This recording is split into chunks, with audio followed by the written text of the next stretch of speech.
add them to our conversation here. But just wanted to welcome everybody on behalf of the Chesterfield Chamber and also the Chesterfield Young Professionals. Thank you for being with us today. We're really excited, and we've got a really timely topic. Rob's going to speak to us here in a few. Really looking forward to his conversation. Just a few housekeeping rules, if you could. Please put yourself on mute while we're all in the conversation together.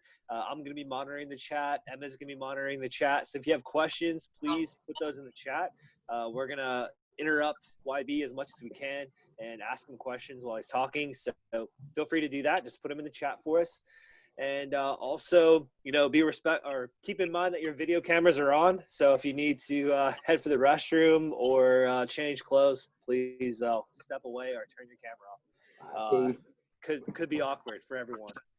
So just wanted to thank everybody. The purpose of the Young Professionals for the Chamber is to kind of give a platform for people under 40 within the Chamber who are new in their careers or rising in their careers, a chance to have some input on the Chamber's mission and goals. We do a lot of technology training as well for the Chamber, and then mainly give a place for people to feel comfortable in learning how to network, learn how to improve life skills and career skills. So I know Rob's going to talk a lot about that here in a few, so I'm really looking forward to that. But we are part of the Chesterfield Chamber, which is serving local businesses in Chesterfield County. So guys, that's a kickoff. As an icebreaker real quick, just in the chat, throw your name, your company, and one thing that you're hoping to do this summer, fun with your kids or taking trips or doing something fun in the backyard under quarantine. Just throw that in the chat. We'll read those out loud here real quick while we're waiting for everybody to log in. And then we'll do a quick intro for Rob and let him take over. I know for me, I'm Brad with East Coast Entertainment, ECE. We do live music booking for weddings, private parties, and corporate events. And one thing I'm looking forward to actually here in a few hours, my parents are on the road from Ohio, heading here. Haven't seen them since Christmas, so they're going to hang with us for a few days, and we're going to try Bear Creek Lake on Friday. Avoid the beaches, but try to hit the lake and get some water views. So I don't know. Okay, here's Marnell. I was going to say, I don't know if I'm having problems here. I haven't seen anything in the chat. Marnell from the Chamber, looking forward to seeing her mom next weekend. Here we go. Peter Larson from Cobb Technologies, going to a wedding in Georgia. Fantastic. That'll be warm. Wear your short sleeves. Emma Bradbury from Parallel, going to the lake as well. Cool. Chris from Fulton Bank, Commercial Relationship Manager, looking forward to heading up to PA to visit the parents. Kevin Kelly with Cetera, looking forward to sports. Amen. Premier League soccer is back, and have not left my TV since. It's always in the background, and we'll keep those going as people type in. So I'm going to go ahead and hand it over to Rob. He's going to share his screen. I've got a quick bio here that I want to read, just a quick introduction. For over 20 years, Rob, YB Youngblood, has leveraged his communication, leadership, and networking skills to impact individuals and organizations by creating awareness, empowering leaders, promoting philanthropy, and facilitating connections that lead to outstanding outcomes. His ability to connect people to resources has directly supported the mission of organizations such as Alpha Phi Alpha Fraternity, Inroads, Metropolitan Business League, Virginia Union University, National Alumni Association. YB currently serves as a community outreach representative for Centura College, career school located in Chesterfield that focuses on skilled trades and allied health. As a member of Centura's admissions team, YB is responsible for conducting career planning sessions, enrolling new students, and promoting Centura's skilled trade and allied health programs within the Central Virginia region. He enjoys enhancing the visibility of Centura's construction, electrician, combination welding, HVAC, and medical assisting programs. YB holds a bachelor's degree in business administration from Virginia Union University, born and raised in the Bronx, and now lives in Richmond with his wife and 2 daughters. During his time off, he loves to travel to warm places with palm trees. Amen. Rob, over to you. Yeah, places with palm trees. Can you guys hear me? Yes, we can hear you. Perfect. Yeah, so what am I looking forward to this weekend? Getting some more rest and cleaning up my house. You know, a lot of people might say, well, why would you do that on holiday? And that's because any other day I'm running. I'm making a lot of things happen. So I'm excited about being able to share with you today. And just want to say thank you for the opportunity to build with you. When we talked about this topic, the first thing that came to mind was just something that needed to be upbeat. It's not difficult to go on the news and see all of the negative, just to see all the things that's going on. And so my goal was not to bring that type of energy today.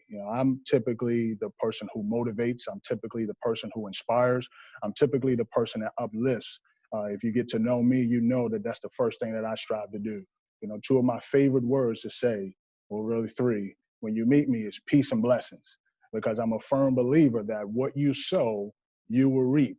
And I'm going to talk a little bit about that in my conversation today. So I want to give you just an overview of how we're going to operate. I'm going to talk a little bit about my story, how I was able to overcome adversity. And I want to relate it to you, because here's what I know about many of you that's on this talk right now. Many of you are uncertain about the future. If you haven't been hit health-wise by COVID, you may know someone who's been hit. If you haven't been affected directly by social unrest, you know some people that's been affected by social unrest. If you haven't been on furlough or lost your job, you know someone who's on furlough or have lost their job. And so this information is something that you can take away and apply to yourself, but you can also be able to share with other people. But before I get into my story, I need to talk about Centura College, the place that allows me to do what I do. Centura College, we are developing modern day heroes. As you can see in this picture, a lot of what we focus on is allied health and skilled trades. We're preparing individuals to go right into the front lines. Individuals that are going to be working directly with people that are being affected by COVID and many of other diseases or other illnesses. And so at Centura, our main focus is to prepare this next generation of heroes. At Centura here in Richmond, we actually offer a variety of different programs. So our allied health program is our medical assistant program, but we also have skilled trade programs that puts individuals in a position to develop a skill that makes them in demand. So we have a welding program, we have construction electrician, we have our building maintenance and repair program, and then we have HVAC. And all of these programs are meant to provide people with the much needed skill sets so they can go into the workforce within 1 year. What we find to be exciting is that more and more people, as a result of what's going on in the economy, in the marketplace, they're seeing the trades as a viable a place to go into. And so my encouragement for those of you who are on the line who may have been hit with a job challenge, or you may have been laid off, give some thought to the opportunity to retool or to retrain and get some much needed trade skills so that you can not only have something that solves a problem, but you'll be in a field that's in demand. And so for those who have a desire to get more information on that, you can actually reach me at the contact information below. I'll share this information again. But what I would love to invite each and every one of you to come and visit Centura. We're right off of Midlothian Turnpike, North Chesterfield. Millions of people pass our spot every day, but I guarantee you, folks don't know exactly what we do. So because I'm in community outreach, I give you a personal invitation to come and visit Centura, to see what we do, and to potentially send someone who could benefit from what we have going on. So now we are in the time, financially, people are struggling with their jobs, people are struggling with their health. And so I want to start with adversity, because it is adversity that produces success. Most people say, I want to run away from failure. But to run away from failure means to prevent yourself from being successful. Because true success is being able to overcome struggle, overcome failure, overcome, adversity. And so my challenge to you is to look at this time, this time in history, not as a blip, but as a part of a much longer scale. One of my mentors and coaches, he says, it's very important that you look at life from decade to decade. So if you focus on this specific time, this time of the pandemic, it's easy to want to pull your hair out and say the world is about to end. You know, I saw somebody say that July better not bring any more problems, right? So we had January to June, all these issues, 2020. Somebody said July better not bring any problems. And then I go online and I see a video of a flying snake. And I'm like, Lord have mercy, please, no more adversity. But to not have adversity means to not have the ability to succeed. So if you're overcoming difficulties, if you're overcoming misfortune, if you're overcoming challenges, I want you to consider this a blessing. I want you to consider it a blessing. You might say, well, why be? How could you consider this a blessing? And I'll touch on that as we move on. Now, the reason why I can say that this is a blessing because in August of 2012, I was working for a nonprofit organization here in Richmond, Virginia. I was with them for about 6 months, and I was serving two separate roles. One of the roles that I served, the funding for that organization dried up. And so in July, I received a notice that I was going to be let go in August of 2012. Now, I had a side business. Most people on this line may have a side hustle.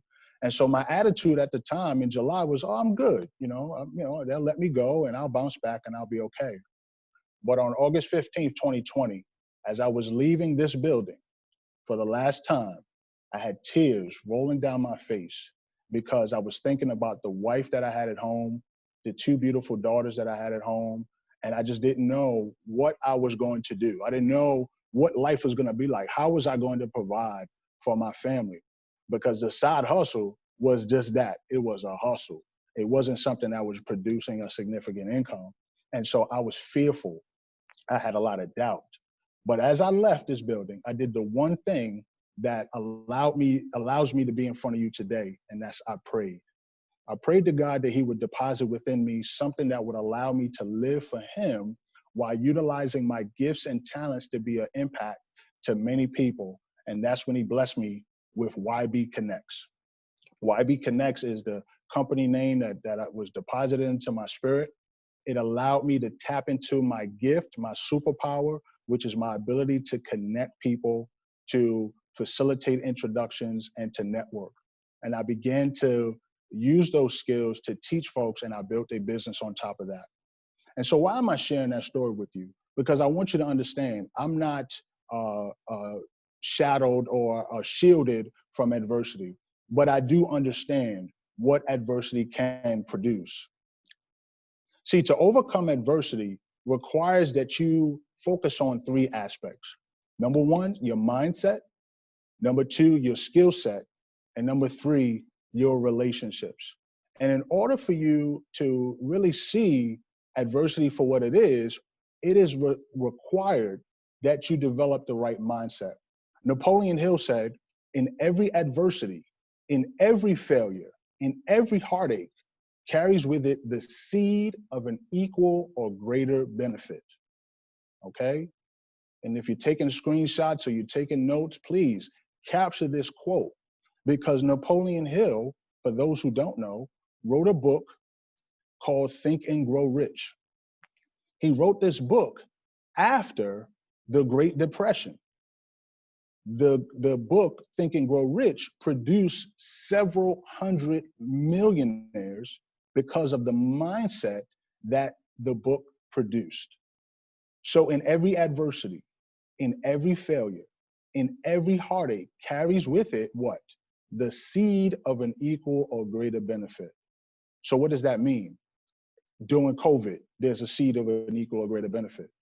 During the economic crisis, there's a seed of an equal or greater benefit. What's important for you is, are you able to see the seed of an equal or greater benefit? Now, one of my mentors, he actually added to this quote. He said, in every adversity, in every failure, in every heartache carries with it the seed of an equal or greater benefit, but for the mind that is positive. All right, he added, but for the mind that is positive. So if your mindset is negative, you won't be able to see the seed of an equal or greater benefit. Now, what's the power of a seed?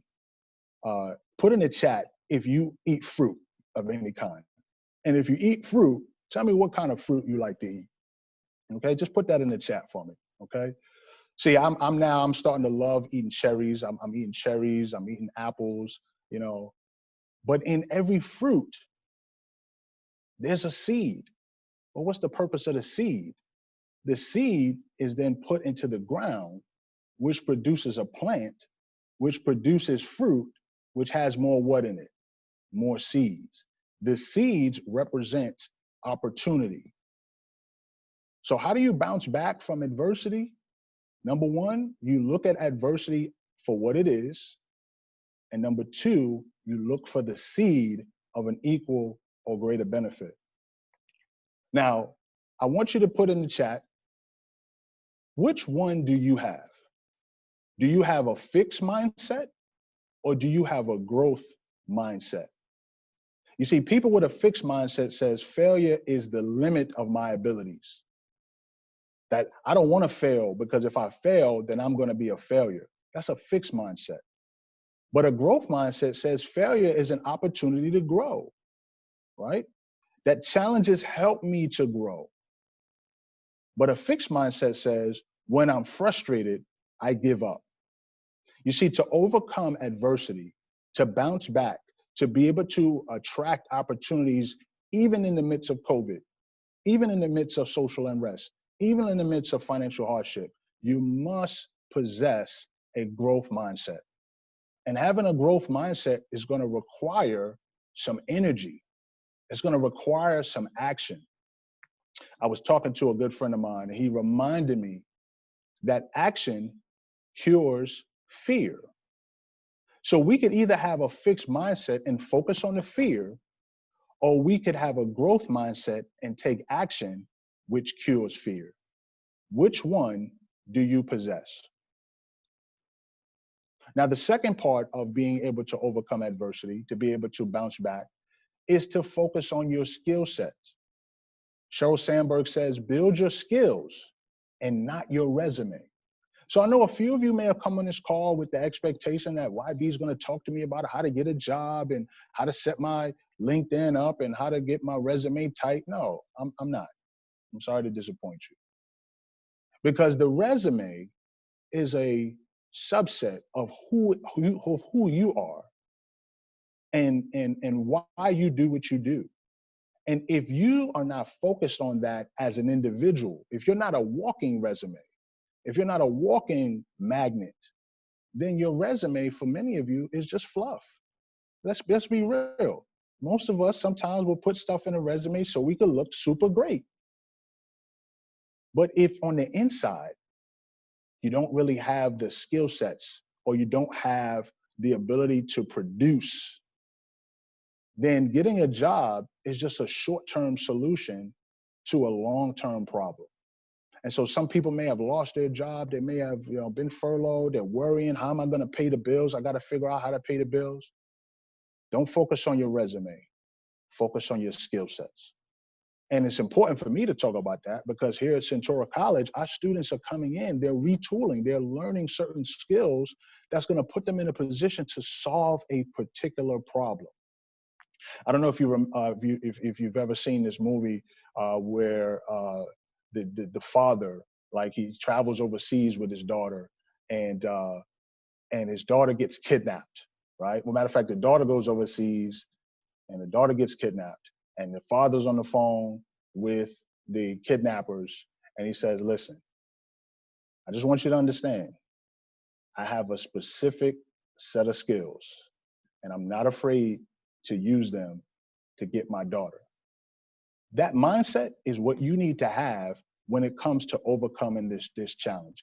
Do you have a specific set of skills that will solve a specific set of problems? So my recommendation when it comes to developing skills is these four. Focus on developing the skill of resilience. The skill of resilience, the ability to bounce back from failure to failure so that you can be successful. See, resilience is a skill. And the way that you develop this skill is by recognizing the importance of your mindset. The second skill is being solutions driven. Do you focus on problems or do you focus on solutions? Employers now are more than ever looking for people that can bring solutions to their organization. At Centura, the biggest solution that I bring is my ability to increase Centura's visibility and credibility. I've been in Richmond for over 20 years. I came here from New York in 1996, graduated from Virginia Union in 2004. I bring my credibility in the community to Centura. I increase Centura's visibility, and as a result, I'm able to impact their ability to impact lives. The third skill is the technical skills. What can you do with your hands? What can you produce? What can you fix? Okay, I love the fact that my guy Peter Lawson is on the line, right?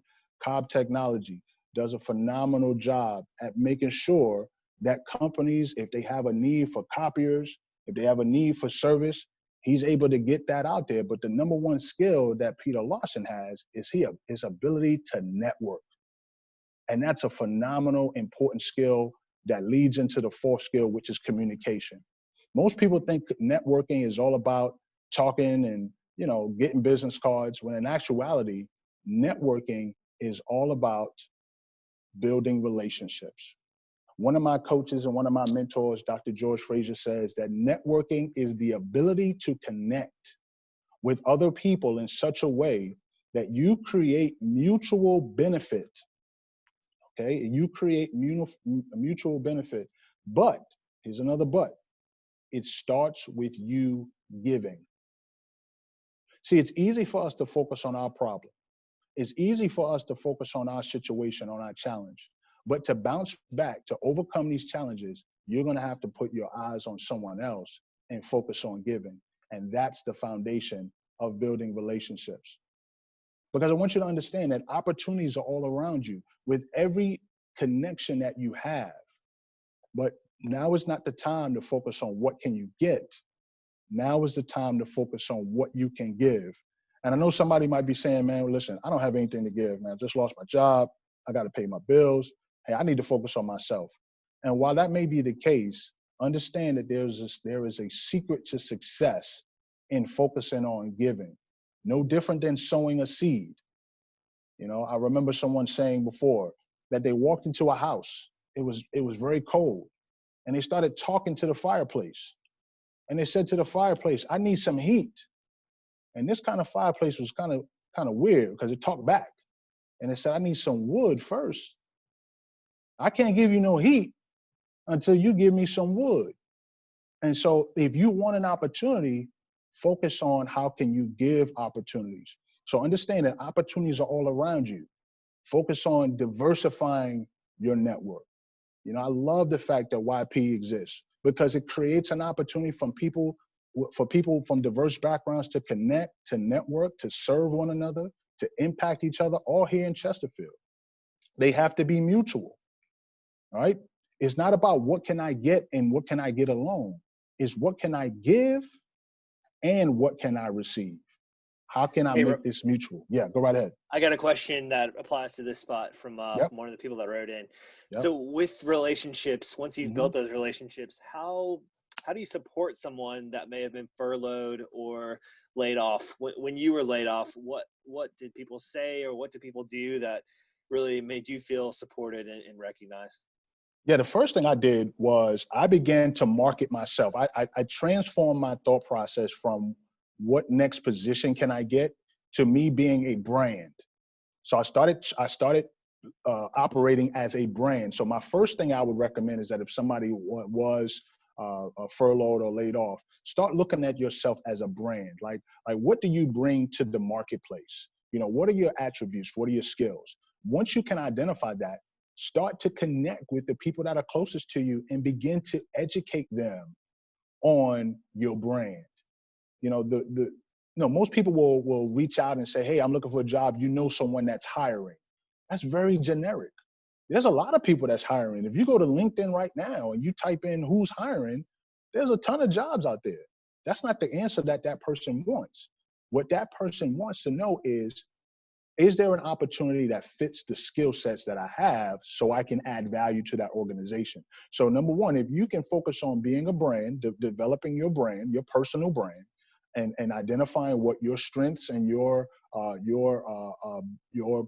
you know, well, not your adversity, but your strengths are, and what impact you can make on an organization, then the second thing is to begin to educate the people in your network. And the way to do that is being intentional. Schedule some 15-minute calls where you initially start off by letting that person know, I just want to let you know I've recently been furloughed, or I'm in a transition right now. I'd like to educate you on some of the things that I'm doing, but I also want to know, what can I do to help you, right? I want to know, what can I do? In that way, in that conversation, it's mutual, and both parties benefit from that. Does that answer that question, Brad? But what about the opposite of that, where Hmm. we are supporting our friends or business relationships who have been laid off or furloughed? Right, What do right. you think would be helpful, and what do those people want to hear? What can we do to help out others who are in our network that may have been furloughed or laid off? Yeah, I think the same is true. So be intentional about reaching out. Some people may be, standoffish a little bit, but if you have a relationship with them, the best thing you could do is send them a note, maybe send them a text, ask them, hey, do you have about 15 minutes to talk? I wanna hear where you are in your career journey. I wanna hear what are some of the ways that I can help you. That's what you ask. So instead of trying to figure out, okay, what can I throw at that person, or what can I do for them? The best philosophy is to just ask them. Get them on a call, schedule a 15-minute session, maybe do a Zoom, and just say, hey, listen, I noticed you posted on social that you were furloughed. Hey, what can I do to help you? Or what are some, if there were people in my network, this is a better question. If there were people in my network that I could connect you to, who might they be? Especially if you have a relationship. Now, I'm not saying that if it's cold, but if you know the person well and you want to add value to them, one of the best things you could do is to potentially open up your network and facilitate a connection that would lead to another opportunity for that individual. That's fantastic. And one more question before you launch back in, Yep. having to do with probably resilience and bouncing back. Hmm. I think it was Marnell asked, what do you do when the person you're speaking with is not open to receiving what you have to offer? And Yeah. maybe on a core level, how do you deal with rejection? Yeah. So the first question is, if a person's not ready to receive, I don't push it. I don't want to destroy the relationship. I do let them know that when you're ready to open up, I'm here for you. I'm here to be a resource for you. Because people see, what people don't realize is that when they get hit with adversity, that's trauma. And so they have to deal with that trauma in their own way. It takes time. For myself, I've been overcoming adversity since I was 2. My father was murdered when I was 2. Okay, I grew up in a single parent home in the South Bronx. I've been dealing with adversity all of my life. Now, does it make it any easier? No. But because I was able to transform my mindset, whenever I get hit with adversity, it doesn't take as long to bounce back. So I would say, if the person is not ready, just give them some time. Maybe share some motivational information online, and maybe tag them in it, so they could see it if they're ready to see it. As a matter of fact, I was just talking to a student today, and he's overcoming some things. He said, listen, YB, I'm getting my mind right. And I gave him the name Dr. Eric Thomas. All right, Dr. Eric Thomas, ET the hip hop preacher, one of the top motivational speakers in the world. And I challenged him to look at one of his videos on YouTube every single day, because I know what it did for me to help me through a time of adversity when I found him. And my goal is to be able to have that same result for him. How do I handle rejection? How do I handle, the negative? I just see it for what it is.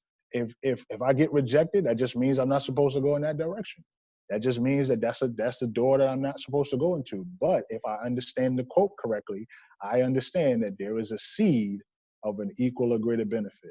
So by getting rejected from that one end actually opens up the door for me to receive what I'm supposed to receive on the other end. So But when we think about the opportunities, like I said, diversity is important. And when I say diversity, I'm not just talking about skin color. I'm talking about diversity of environments, right? I come to Richmond from the South Bronx, so I bring a certain type of northern flavor. It's funny. People still say I have an accent, which I don't hear it until I get around some other New Yorkers, and then it just goes out. But mutualism is important. Strategic, and when I say strategic, I don't mean, okay, let me set this up so that I can pounce on this person to get an opportunity. No. It's how do I focus on, where I want to be, and how do I put it out there? Just be upfront. Don't try to play the round game and, I just want to build relationships. No, put it up front. Let folks know up front where you need to be. Another part of being strategic is the other networks that you're in. If you're new to the YP, get deep into it, right? We were very strategic. Centura College was very strategic in joining the Chesterfield Chamber. Why? Number one, we're in Chesterfield. Number two, we want to increase our visibility. Number three, we're community focused. Number four, we want to be able to attract new students. And as a result of being strategic, our ambassador who came in and talked to our team about the Chesterfield Chamber, she ended up sending her nephew to Centura College. Now, did we come to the table saying, okay, we're gonna tell people, give us all your students? No, we didn't do that. We came in with the intention of serving, supporting, promoting, and as a result of us being strategic, we were able to attract new students. And then lastly, being in an environment that's supportive as well as being supported. So I want to get into LinkedIn a little bit. I know that Emma had reached out to me and she said, YB, some of the folks want to learn about LinkedIn, and I had to be straightforward with her. I said, I'm a member of the chamber as a result of working for Centura, so I have to operate with integrity here. But there is no secret. If you've been on LinkedIn, you know that in many circles, people know, they call me the LinkedIn locksmith. Peter will tell everybody, he'll scream it from the mountaintops. I bet you when we get off of mute, he's going to scream it from the mountaintops. Get with YB, he's the LinkedIn locksmith. So I want to make sure I touch on this briefly.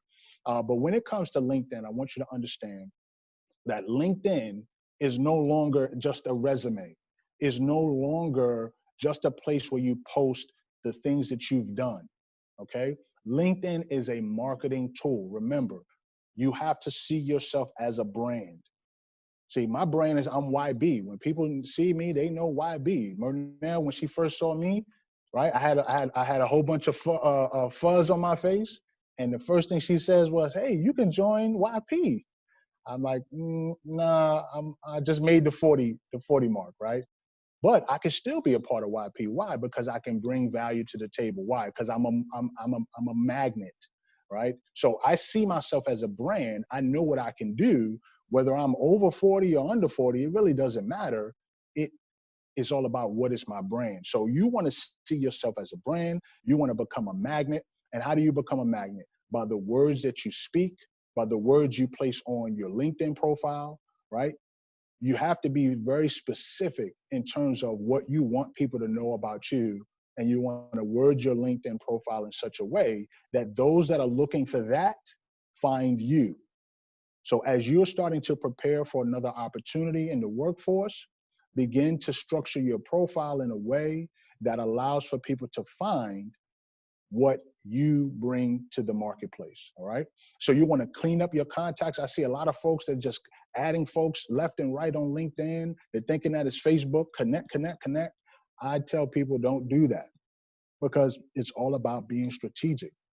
You want to have people in your network that you know, like, and trust.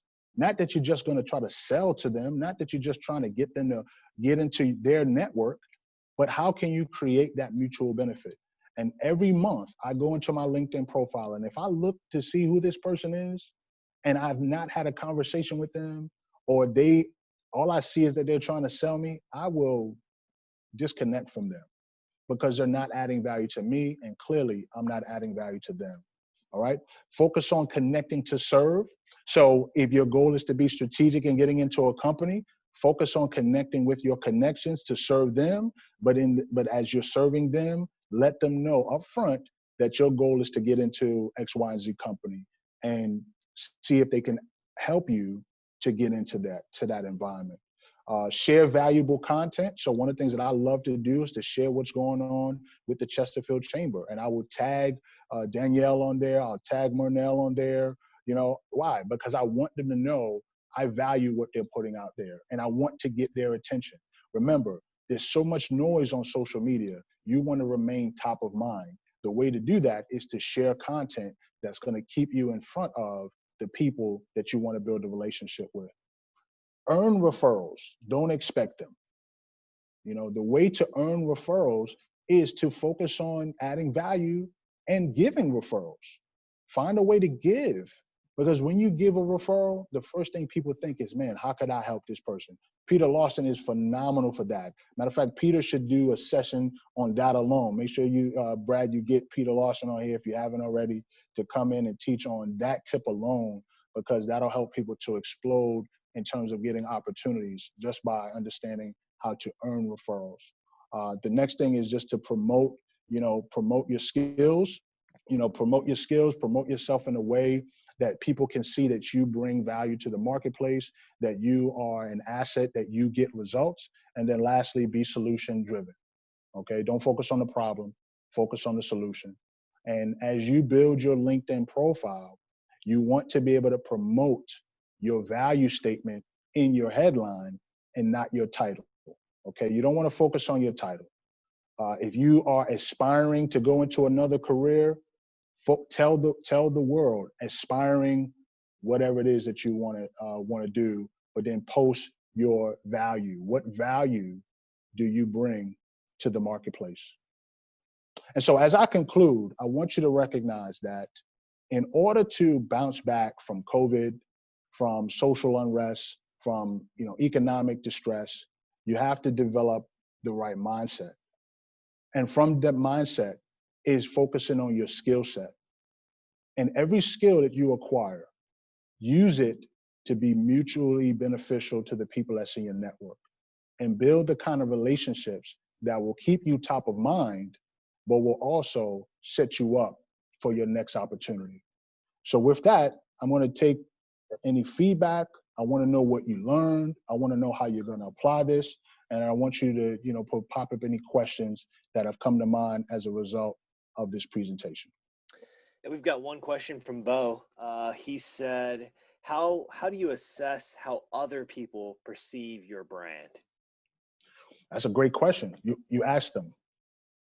If you want to know how other people see you, what I would do is strategically identify maybe 20 to 30 people and just ask them, or maybe send them a survey, maybe a five-part survey that consists of a few questions that is very strategic. So, for example, if I needed to do that on behalf of Centura, I would connect with, let's say, 30 people in my network, send them a message, and maybe the first question I would ask is, have you ever heard of Centura College? Right. The second question I would probably ask is, are you familiar with skilled trades? Third would be, are you familiar with opportunities in the trades? Like just asking strategic questions so that I get the feedback, and the information I get back is going to be valuable either way, whether they've heard of my brand or not. But it allows me to get feedback from the people that I know versus trying to guess what people are thinking. So I would just say ask them, either through a survey or a phone call. Can I add to that too, Rob? Go right ahead. I think to cheerleaders, like clearly Peter at the beginning said he is only on here because of you. And that's, feedback right there that your personal brand it's giving someone an effect, and, so find your cheerleaders and get them to help you promote yourself or promote. Yeah, that's a major nugget. That's a major nugget, because if people don't want to be around you, that's going to tell you something big about your brand. If you call people and it take them a month or two or never for them to call you back, that says something a little bit about your brand. And what I would encourage each and every one of you to do is to get a coach. I would encourage each and every one of you to get a coach. Somebody might say, well, why do I need a coach? Because kids get mentors adults get coaches, and everybody has a spot that they don't know is hurting them. And so by having a coach, they can help to shine a light on that spot so that you can fix what you may not know exist, right? There is this, and Emma, correct me if I'm wrong, there's this Jabari's window, or there's this window where it's like at the top, it's like things that you know about yourself that other people know. There's things that you know about yourself that no one knows. There's things that people know about you that you don't know, but then it's that vast, wide open area, things that you don't know about yourself that other people don't know. And if we don't take the time to investigate, if we don't take the time to grow in that space, then we'll be stuck. We'll be stuck. And so, but having a coach helps to stretch you. It helps to expand on your opportunities, and it actually will help you to reveal opportunities that you didn't even know existed. And I got to give Emma a plug, right? One of the things that has helped me was the DISC assessment, right? The ability to understand that I'm a very high I, and I'm not going to explain what that is. Get with Emma to learn what that is, right? But I'm a very high I. I love people, right? I'm fast paced, but I'm not very detail oriented. And sometimes I can mess some things up because I'm so fast, I'm so people oriented, right? And it's like, okay, YB, like here at my office, my director, she has to get on me, like, okay, YB, I need you to do this. I need you to do this. I need to do this. Why? Because I'm so big on the relationships. I'm so big on the, hey, I'm gonna help you out. But then she's like, YB, I need you to get the paperwork on point. And that's nothing that's like super negative.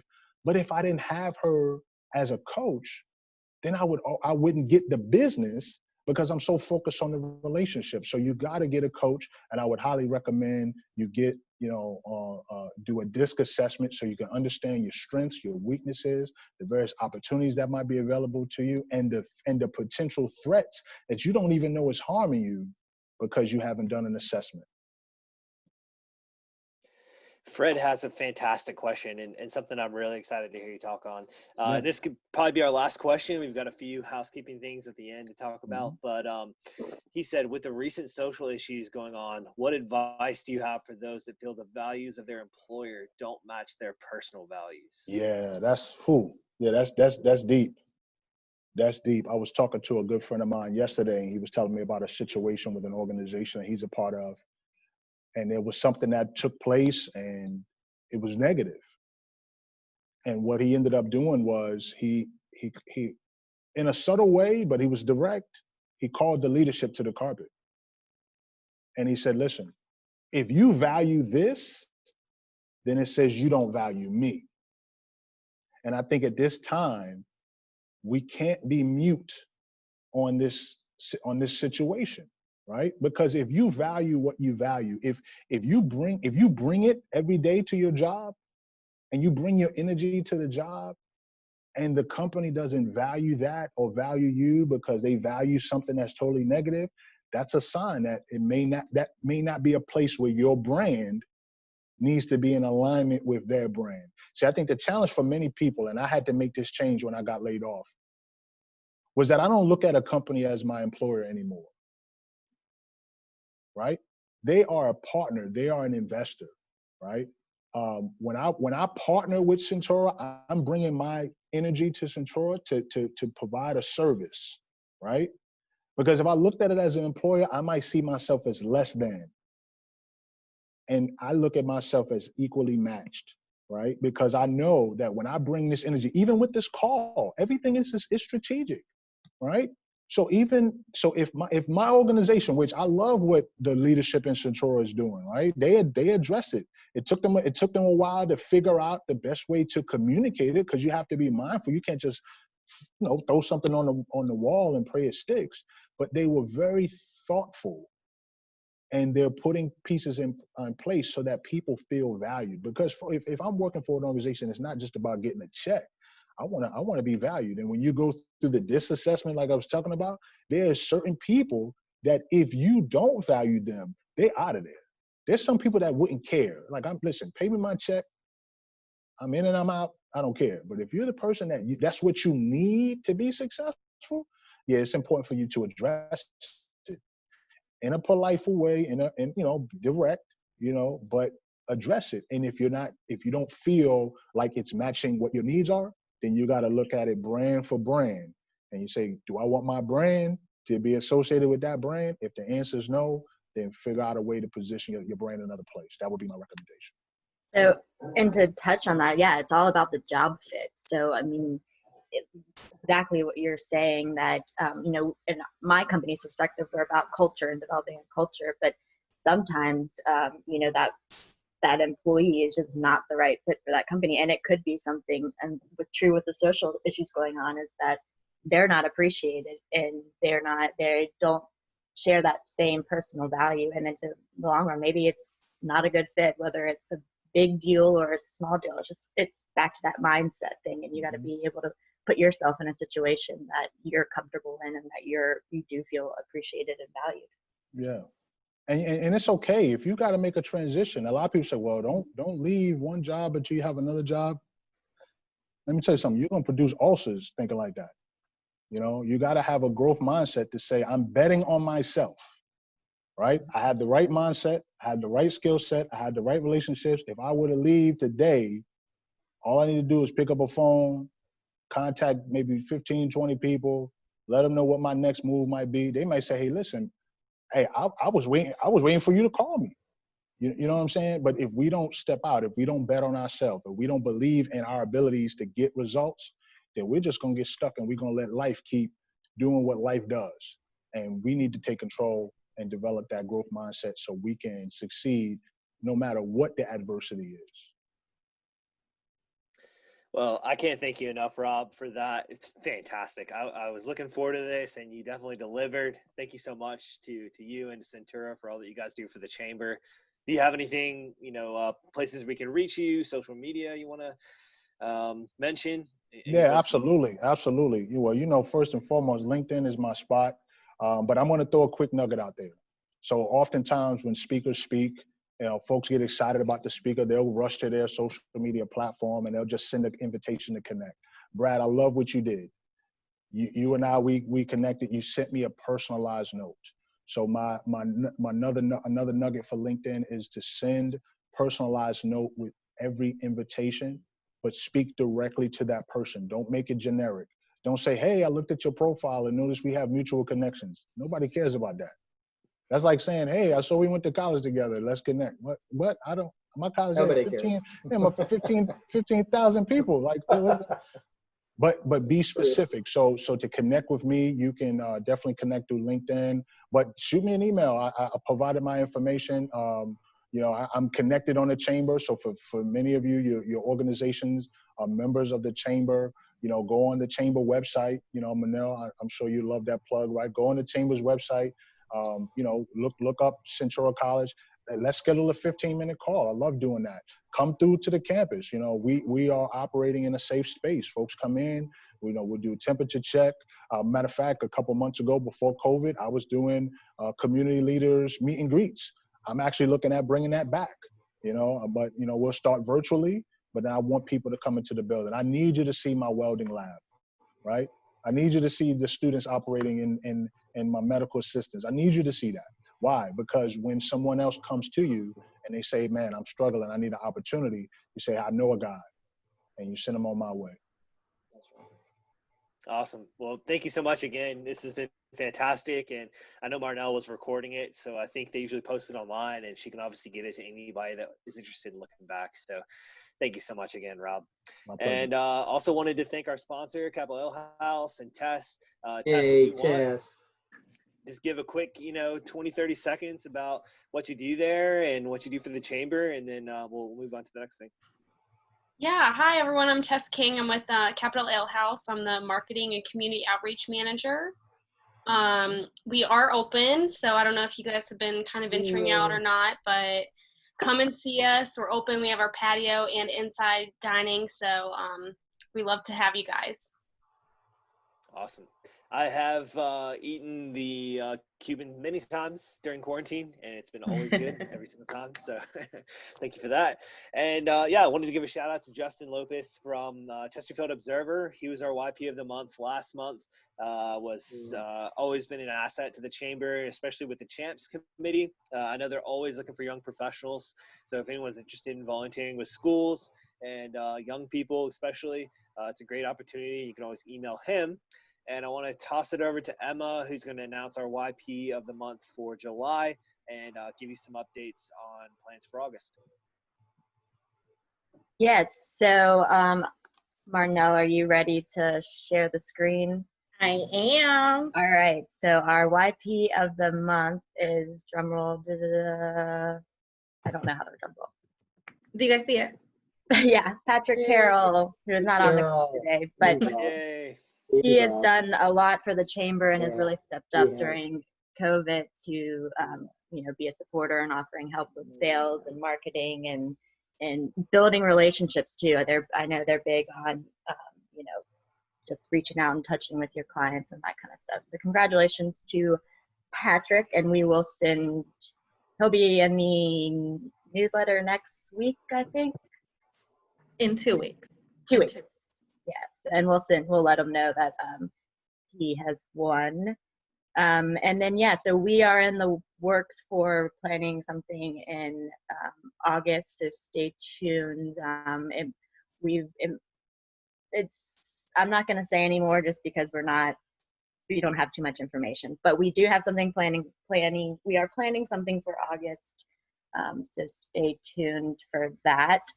And then just lastly, thank you, Rob, so much for doing that. It was awesome. I know from the beginning when we had our first conversation about it, the big thing is about mindsets. And I think that is 100% true, that in everything, whether, you know, this whole presentation, I'm not in the situation where I'm, you know, looking for a job, but it's a mindset of how I could have handled situations like this. And you know, so I think that's awesome. And so really, thank you for doing that. And I just wanted to ask one thing is, it's all about giving. So is there anything that we can do for you in Centura College as young professionals or the chamber at all? Yeah.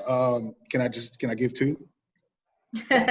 Yes. The first thing is everyone take out your phones. Everyone take out your phones. Okay. And take a picture of the screen. Mm-hmm. Yes, sir. I want you to put it on Instagram, and I want you to put it on LinkedIn. I want you to put it on Facebook, and I want you to make sure you tag Centura College. All right. Tag Centura College. You can tag me as well. Centura College is on Instagram. Centura College is on LinkedIn. But just talk about the value that you received from today's session, and just make Centura College visible to your network. That would be the first thing I would request. And then the second thing I would request is, after this talk, let's schedule some time for you guys to come in and visit with me. Those would be the two biggest things that I would recommend. Now, if you know someone that's looking to get into the trades, or if you know someone that, you know, might have an interest in the health field, or if you know someone who's in transition, you know, work-wise, and you want to facilitate an introduction, feel free to do that. Even if you don't know if what I have to offer will help them, just know based on this talk, I'll be able to help them either way. So feel free to facilitate a connection. So I guess that's three, Emma. Number one, you take a picture, blast it on social media, tag Centura College. Number two, give me a call so we can schedule a 15-minute talk or invite you guys in. And then number three, if you know someone who could benefit, feel free to facilitate an introduction, and let's see how I can help them. Okay? Yeah, and Centura is open in person some, or will be in the fall. Yeah, we're open. Yeah, we have not stopped. Okay. COVID has not stopped. As a matter of fact, our last 2 or 3 starts have been on point. You know, we have record numbers of people because they see that the trade is essential, right? I mean, like I talked about on the phone, welding hasn't stopped. HVAC, if your house is hot right now, you call in an HVAC technician. Okay? Electrician, if the lights go out, the storms start to come, you're going to need an electrician, right? So those three right there are huge. People are seeing the opportunity. And here's a challenge too. even if people are like, I already have a college degree. I talked to somebody and it was like, I have 3 degrees. Well, okay, great. But can you fix your AC? You know what I'm saying? Like, That's a can you good fix one, your AC? YB. You know? So if you want to put yourself in a position where you won't really be affected, go into the trades. So that's why I'm telling people, you know, and I'm not, I mean, obviously I work for the organization. They paid me to say that, but I'm saying it really because now I understand. You know, I need to go in there and learn some welding. I need to go in there and learn some HVAC. You know, you call somebody real quick start. I know we got to wrap up. I literally called somebody to help me with some HVAC work. The guy came in, he checked on my stuff. He gave me a bill for $500. I said, sir, you were only in my house for 10 minutes. He said, yeah. He said, it's $1 to know where to look. Right? No, it's $1 to look. It's $499 to know where to look. Right? So when you have a specific skill, you can charge whatever you want to, because people have a need. You know what I'm saying? So, so anyway. Yeah. That was fantastic. Thank you guys so much, everyone, for being on the call. We do this every month, hopefully in person soon. But we do lunch and learns, we do happy hours, and we also do volunteer events as a chamber committee. So please stay tuned to the website. Please tag Chesterfield Chamber in that post with Rob and Centura. And thank you guys again so much for being a part and for supporting the young piece, the young professionals, the Y piece. And everybody have a great day. Yeah. Yeah, thanks everyone. Bye, guys. Bye. Bye. Take it easy, Peter. All right, YB. I'll see you on social media.